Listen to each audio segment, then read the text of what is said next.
right, let's quickly welcome on board, though, our first management for the day. Kuldeep Singh Rathi, Chairman and Managing Director at ASK Automotive, joins us. Good morning, sir. I want to first talk of margins. The expectation is margins will go 12.5%, 13% odd. One, how quickly do they get there? Two, what are the levers, cost controls, or any other levers that you have up your sleeve which will help you get there? Yes, good morning, Harsh, and good morning, everyone else. And thank you so much for giving me this opportunity.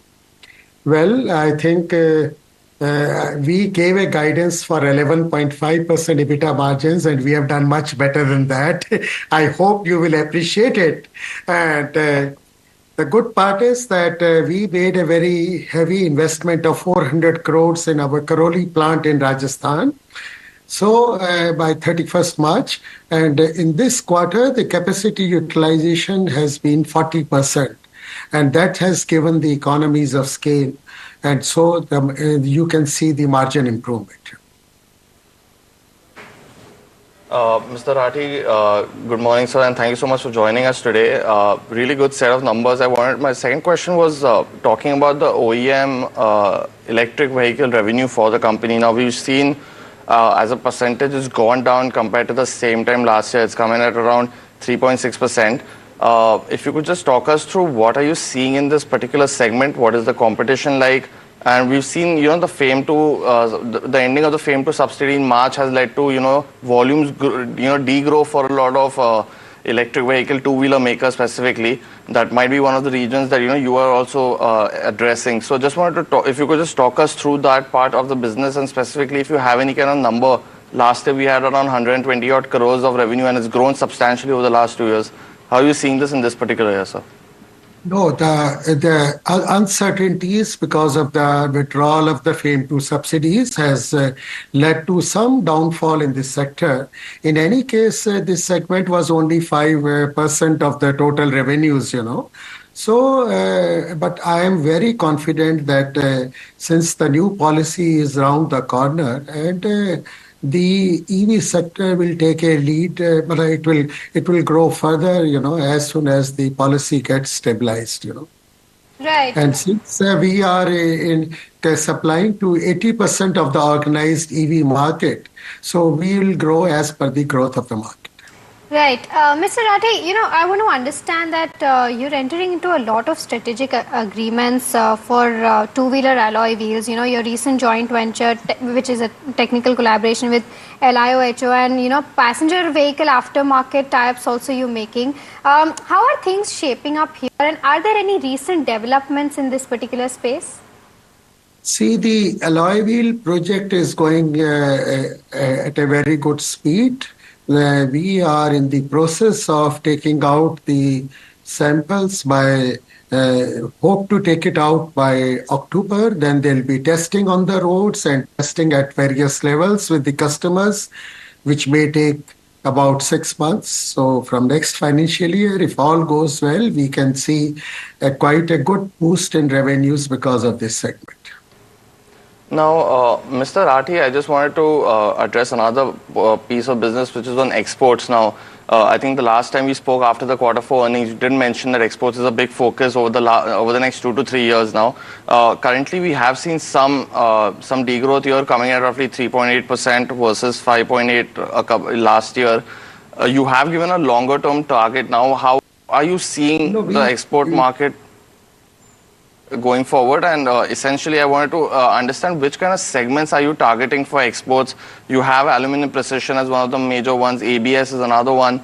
Alloy wheels is also another division that is a key focus. So just wanted to understand on that, sir. No, I'll maintain what I had said, that we have continuous focus on our export segment.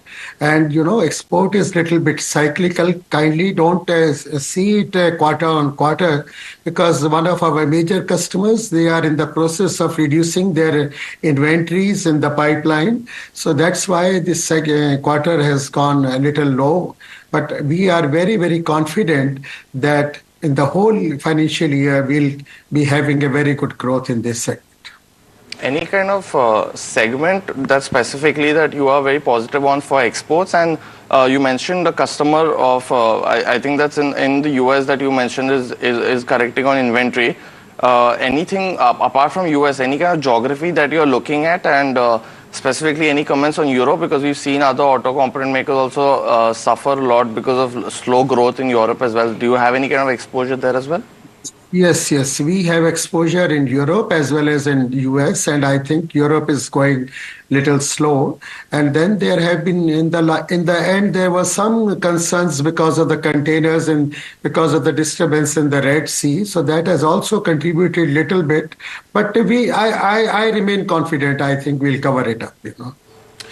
Sure. Mr. Rathi, if I were to just zoom out, last 3 years, you've doubled your revenue. You've, taken margins from around just about the double digit to around 12% or so now. What's in store for the next 3 years? Can you continue this kind of growth clip? What are the levers for that? And how will numbers really shape up? We are very, very confident that what we have achieved this quarter will be maintaining it, and we'll work continuously to gradually improve it. Understood. But, sir, just in terms of the numbers, how will they really shape up? Some flavor on that? See, the sector is doing very well. I can only say that because our sector had not grown for the last 4 to 5 years. Sure. And we have still not reached the volumes of 18-19, which was the peak of the two-wheeler segment. So I think we are heading for a very good growth this financial year, the next financial year, especially because so much money is going into the infrastructure, and it is going to help in the rural segment from where the two-wheeler growth will come. So my estimation is that we'll be doing pretty well in the coming years. Okay. And last off, sir, on the capex side of things, how are things shaping up for you? How quickly do new capacities come on stream, and when do they start reflecting on your numbers? See, we are investing about 250 crores in our third plant in Karnataka, and this we started construction in the month of March, and we'll be commissioning it in the Q4. And next year it is going to deliver very good capacities to the tune of 500 crores. That will revenue. So we are sorted for next 1.5 years, completely having invested so much in advance. Understood. Thank you so much, Mr. Rathi. It's been a pleasure speaking with you. Longer chat, definitely warranted. We'll bring you back. Much. Sure. Yeah, I would also love that. Thank you so much. Great. Thank you, Mr. Rathi. Okay, so with that, we'll slip into a short break. On the other side, we'll be joined by the management of J&K Bank as well as Indian Bank to talk about the quarter gone by. We'll tell Puneet a goodbye as well. Thanks for joining in, Puneet. With that, short break.